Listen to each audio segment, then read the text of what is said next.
Freedom of expressions భావ ప్రకటన స్వేచ్ఛ అందరికీ రాజ్యాంగం కల్పించిన ప్రాథమిక హక్కు అని, ఆ హక్కుకు ఎవరు విఘాతం కల్పించలేరని వైఎస్ఆర్సీపీ అధ్యక్షుడు మాజీ సీఎం వైఎస్ జగన్ స్పష్టం చేశారు.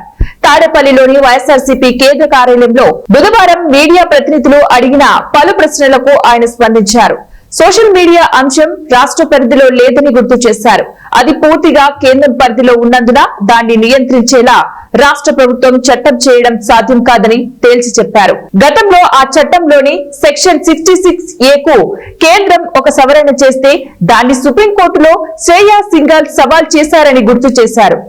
ఆ కేసులో సుప్రీంకోర్టు తీర్పునిస్తూ ఆ సవరణ వల్ల రాజ్యాంగంలోని ఆర్టికల్ 19(1)A లోని భావ ప్రకటన స్వేచ్ఛకు విఘాతం కలుగుతుందని, భావ ప్రకటన స్వేచ్ఛ అందరికీ హక్కు అని స్పష్టం చేసిందని వివరించారు. అసెంబ్లీలో తగినంత సమయం ఇస్తేనే ప్రజా సమస్యలు ప్రస్తావించగలుగుతామని మరో ప్రశ్నకు సమాధానంగా చెప్పారు. అసెంబ్లీలో ఉన్నది ఒకటే ప్రతిపక్షం, అది మాదే. అయినా మాకు ప్రతిపక్ష గుర్తింపు ఇవ్వడం లేదు. ఆయనకు అది ఇష్టం లేదు. అందుకు కారణం ప్రజల సమస్యలు కనిపించకూడదు, ప్రజల గొంతు వినిపించకూడదు అనేదే ఆయన ఉద్దేశం అంటూ సీఎం చంద్రబాబుపై ధ్వజమెత్తారు.